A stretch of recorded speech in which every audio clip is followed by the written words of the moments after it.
में बीजेपी सांसद गुमान सिंह डामोर ने पूर्व सीएम कमलनाथ पर जमकर तंज कसा। सांसद ने कमलनाथ को कलंकनाथ और कपटनाथ तक कह डाला। सांसद गुमान सिंह डामोर ने कहा कि प्रदेश में जब कांग्रेस की सरकार बनी तो लूटमार वाली सरकार के कारण हमारे कार्यकर्ताओं ने घर से निकलना ही बंद कर दिया। सांसद गुमान सिंह रतलाम नगर निगम की ओर से बनाए गए बगीचे के लोकार्पण कार्यक्रम में शामिल होने पहुंचे थे। हम ये कलंकनाथ कपटनाथ के साथ रह करके हमको प्रदेश को लूटना खसोटना हमको मंजूर नहीं है। तो ये कोई आम व्यक्ति इस तरह की भाषा का इस्तेमाल नहीं कर रहा है। जनप्रतिनिधि हैं और वो इस तरह की भाषा का इस्तेमाल एक पूर्व मुख्यमंत्री के लिए कर रहे हैं। कलंकनाथ और कपटनाथ जैसी संज्ञा दी जा रही है।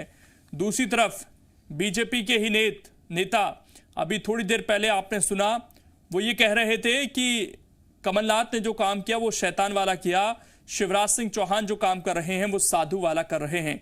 तो इस चुनाव में जो भाषा की मर्यादाएं हैं, जनप्रतिनिधि खुद तोड़ रहे हैं, नेता खुद तोड़ रहे हैं और चुनाव जीतने के चक्कर में जो एक मर्यादा होनी चाहिए, एक दूसरे पर कटाक्ष करने की, अपनी बात कहने की, आलोचना करने की, वो दिखाई नहीं दे रही है। और जो मन में आ रहा है, जिसके मन में आ रहा है, वो उस तरह के शब्दों का प्रयोग कर रहा है इस उपचुनाव में। और भाषा का जो स्तर है वैसे भी राजनीति में वो लगातार गिर रहा है। इसकी आलोचना खुद कई बार बड़े नेता करते हैं, लेकिन इसमें सुधार होता हुआ नजर नहीं आ रहा।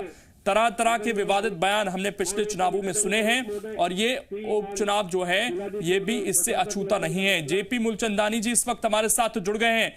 मूलचंदानी जी, बहुत स्वागत है आपका जी मध्य प्रदेश छत्तीसगढ़ पर। जी नमस्कार सर, आपको लगता है कि ये जो साधु, शैतान, कलंकनाथ, कपटनाथ जैसे शब्दों का प्रयोग इस चुनाव में हो रहा है, ये ठीक है? देखिए, मैंने पहले भी आपके चैनल पर कहा था कि अमर्यादित शब्दों का प्रयोग नहीं होना चाहिए। मेरी व्यक्तिगत राय है, परंतु ये देखना पड़ेगा कि इसकी शुरुआत किसने करी। कांग्रेस लगातार गद्दार, बिकाऊ ऐसे शब्दों का जो प्रयोग कर रही है वो आज की राजनीतिक की पृष्ठभूमि में इन्होंने शुरुआत करी है। इसके पहले कभी भी राजनीति में इस प्रकार का किसी भी दल द्वारा प्रयोग नहीं किया गया, परंतु जो कांग्रेस लगातार इस प्रकार का हमला बोलती है, इन शब्दों का, अमर्यादित शब्दों का प्रयोग करती है, मुझे लगता है कि कहीं ना कहीं ये हार की बौखलाहट है।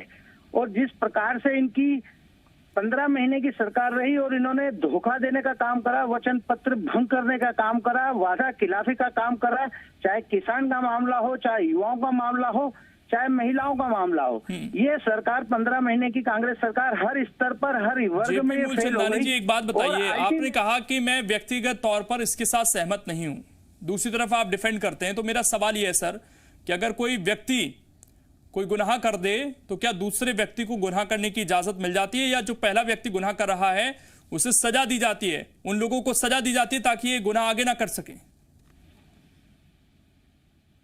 मूलचंदानी जी, मैं प्रश्न नहीं सुन पाया आपका। मेरा सवाल यह था सर कि अगर कोई गुनाह कर रहा है तो उसे सजा दी जाती है या उसकी आड़ में दूसरे व्यक्ति को गुनाह करने की इजाजत दी जाती है?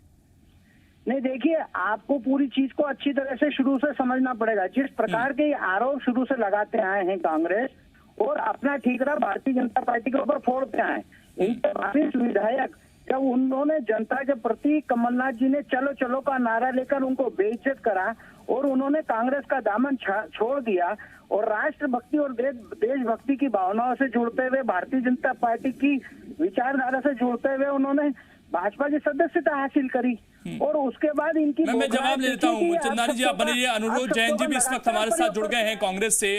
अनुरोध जी, जिस तरह की राजनीति अब हो रही है इस वक्त प्रदेश में, आपके भी नेता पीछे नहीं है जिस तरह के आरोप लगा रहे हैं यहाँ पर मूलचंदानी साहब, वो ये कह रहे हैं कि आप भी पीछे नहीं है, आप भी कभी कंस मामा, कभी कुछ इस तरह के बयान देते आए हैं।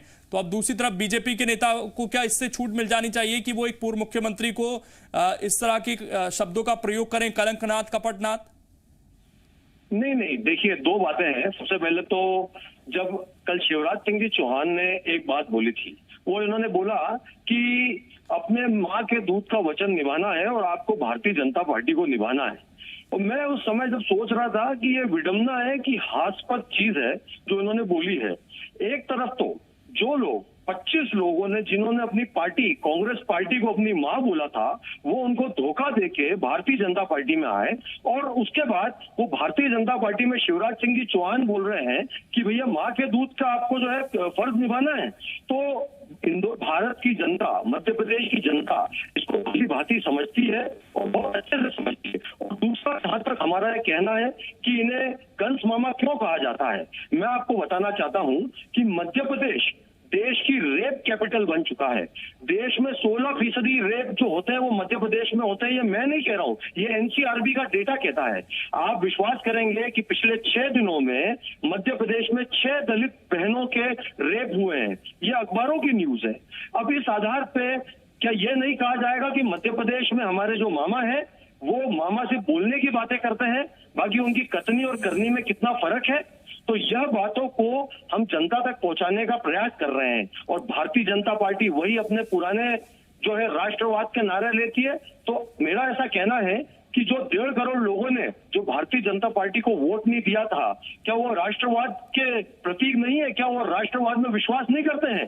जो इनको वोट नहीं देगा वो राष्ट्रवाद में विश्वास नहीं रखता है। अनुरोध जी, लेकिन आप ये बताइए कि क्या अभी तक जो राजनीति हमने देखी 2014 से पहले की अगर हम बात कर लें, क्या इन्हीं शब्दों के साथ आलोचना होती थी? ये गिरावट क्यों आ रही है सर राजनीति में भाषा की इतनी ज्यादा इस वक्त?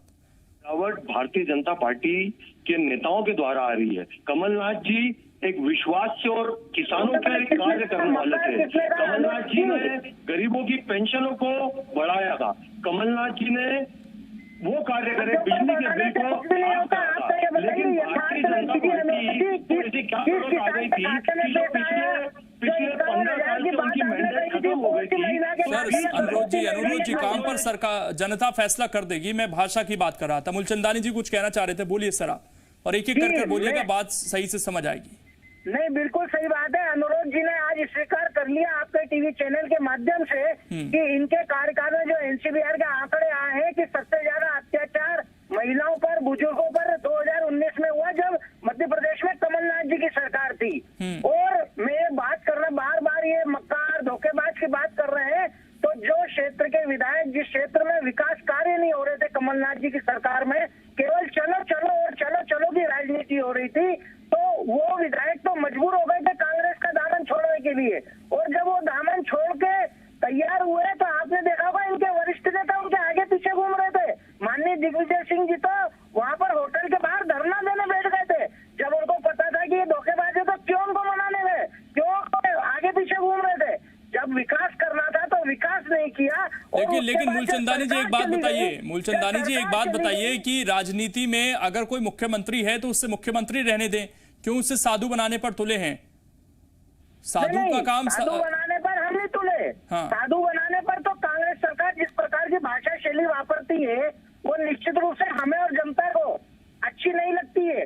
जनप्रतिनिधि होने के नाते वो जनता का प्रतिनिधित्व करते हैं और जो शब्दों का प्रयोग ये लोग करते हैं, कांग्रेस ने जिसकी शुरुआत करी है वो भाई आप ही लोगों ने बोला है कि साधु है, आप ही लोगों ने बोला, नारा दिया है कि साधु को जिताना है। शिवराज सिंह जी चौहान को आपने साधु बोला है और मैं ये बोलना चाहता हूँ कि ये साधु नहीं है, ये साधु के रूप में शैतान है। साधु के रूप में शैतान है जो इनकी सरकार रही है, जो रात को जो है सत्ता को हरण कर लेती है हमारे विधायकों का। जिनके राज्य में महिलाएं सुरक्षित नहीं है, जिनके राज्य में किसान सुरक्षित नहीं है, हमारे किसान भाई। अनुरोध जी मेरा एक सवाल है, अनुरोध जी मेरा एक सवाल है, एक मिनट मूलचंदानी जी, एक मेरा सवाल है अनुरोध जी से कि अभी थोड़ी देर पहले हमने आपका बयान भी सुनवाया दर्शकों को।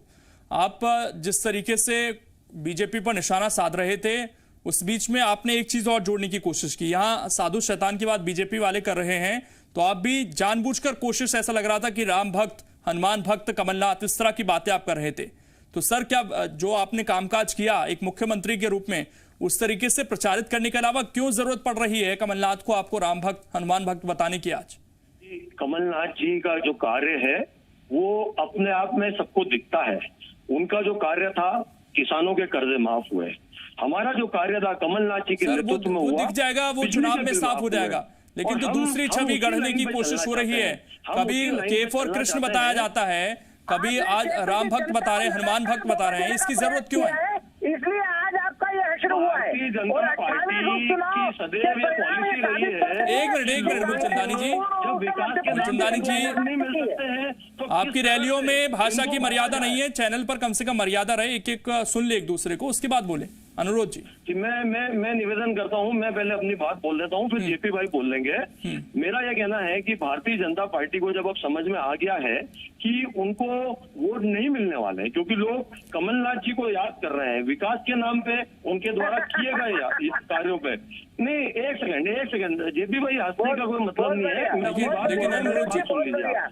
तो अनुरोध जी, मेरा सवाल सर आपने सुना नहीं। मेरा सवाल ये था कि जब आप कहते हैं कि हमने काम किया 15 महीने, हमने हर वर्ग के लिए काम किया, आप मुद्दे उठाते हैं महिला सुरक्षा के, बहुत अच्छी बात है, उठाने चाहिए आपको, लेकिन दूसरी तरफ फिर आप कोशिश करने लगते हैं कि किसी तरीके से भगवान को जोड़ा जाए इस पूरे मामले में। सर उपचुनाव है, कमलनाथ चुनाव में है, उनको मुख्यमंत्री दोबारा बनने का मौका मिलेगा, जीतेंगे, तो भगवान क्यों बीच में आ रहे हैं? काम पर वोट मांगिए और बीजेपी ने जो काम नहीं किए उन पर वोट मांगिए।